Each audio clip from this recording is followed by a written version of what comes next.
Hi, everybody. This is Warren Herman, and tonight what we're going to talk about is the theology of the baby. So, this is a strange and somewhat humorous title, kind of riffing off of Pope St. John Paul II's theology of the body.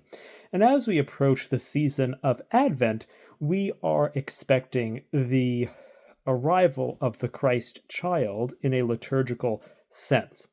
And what I want to bring up in this video is the idea that baby itself as a concept is very fitting as the means by which God reconciled all things to himself. And what I want to do in this video is to set forth the scene of the manger, or what we may call the creche, and to set this before us as a kind of symbol of the integration of all things. In the scriptures, we hear that on the cross, Christ was reconciling all things to himself. And in the incarnation, there is again a similar movement of God becoming man. There is this reconciling of things in God. And there is, even historically, some very interesting resonances with the history of the creche or the manger scene that we see around Christmas time and in Advent. And so there is this concept of the baby and the theology of the baby, which I'm going to develop in this video that I think will be enriching for you to think about. So, and these are not necessarily, I'm getting these ideas from various sources. So it's not all that I've thought of all this on my own. So here's what I want us to think about. The baby resembles both parents. The baby is the integration of both parents. The baby is the integration of families. The baby can be the integration of ethnicities. The family can be the integration of nations when it is the child of, they have a marriage between a ruler of one, the prince of this nation and the princess of that nation. There is a reconciliation of things. Things are made into one family. And it makes sense that this would be the means by which God and man would become one family, one communion of being. And we see in the creche, which is this little manger scene, that there is the Christ child, and then we see male and female. We see Mary and Joseph. We see Joseph and Mary, male and female. We see them, we see male and female. We then see the animals. We see the angels. We see the Jews represented by the shepherds. We see the Gentiles represented by the Magi. We see these things all integrated around the child who is the integration of God and man. We see God at the center almost of this diagram. If we think about this from an Eastern perspective, from the perspective of Hinduism, this is something like a mandala. If we think about this in the Chinese perspective, this is something like the bagua. If we think about this, this is essentially or of a Native American perspective, this is like the medicine wheel. But if we want to understand this even more fully, we realize that this is the true way of doing what those things are attempting to do. So, for example, Carl Jung tried to develop a means of integrating the polarities of the personality in order to individuate.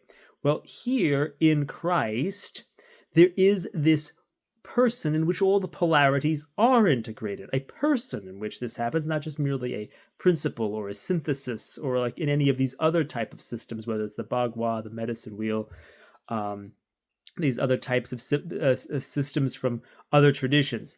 But there is this real integration in a person of Christ, And it's very interesting that St. Francis of Assisi is the person who has promoted and developed this tradition of having the creche at Christmas time, at an Advent, these type of times of the year.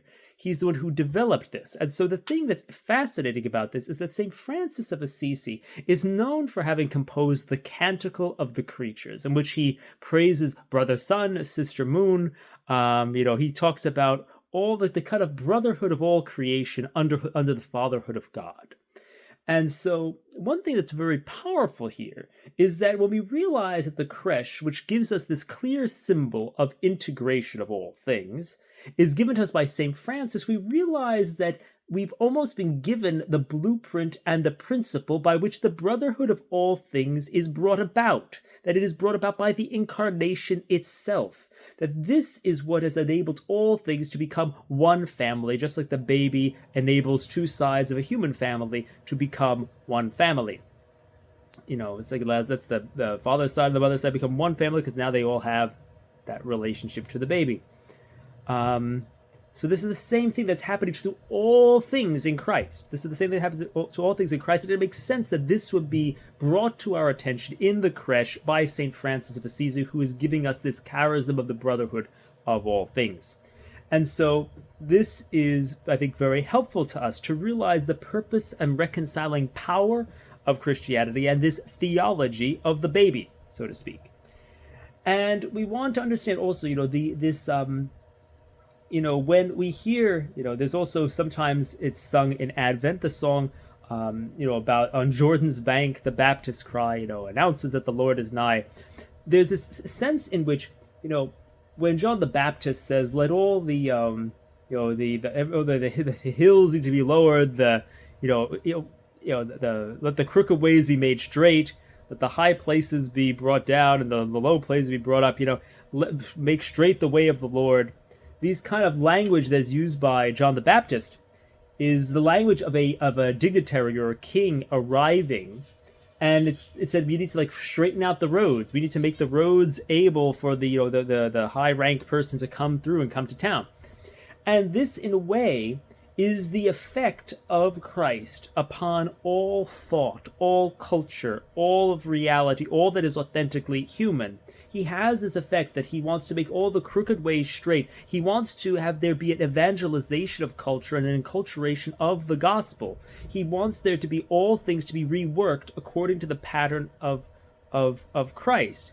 And, we were talking about the elements of the world, the so-called the medicine wheel and all these other forms of integration. And St. Paul actually says something that's very much like this. He says, do not be led astray by the elemental somethings of the world, that I forgot how he says it, do not be led astray by the elements of the world, like by being led into philosophy and these type of things. He says, but he talks about taking thoughts captive in other places. And he wants us to be not led astray by looking at things in its elemental thing, but to take all things captive that set themselves up, that are all like puffed up forms of knowledge, take them captive and make them serve Christ. He talks about taking every thought captive, and I'm just paraphrasing what he's saying here. But I believe what he's referring to is this need for all things to be reconciled to Christ, and that the incarnation is kind of like the beginning of a chemical reaction within the thought of all humanity, so that all thought forms can be reconciled to Christ and be remade into a new synthesis.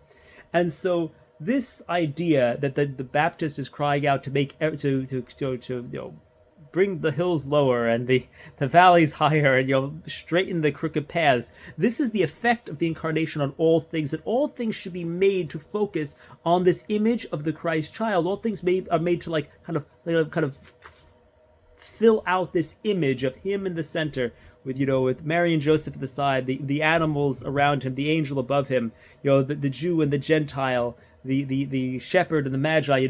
Everything is to be reconciled and put in its proper place in relation to, everything, and brought together in this reconciling motion.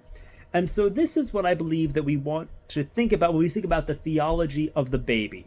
And so I hope this is helpful to you in thinking about these mysteries as you think about Advent this year.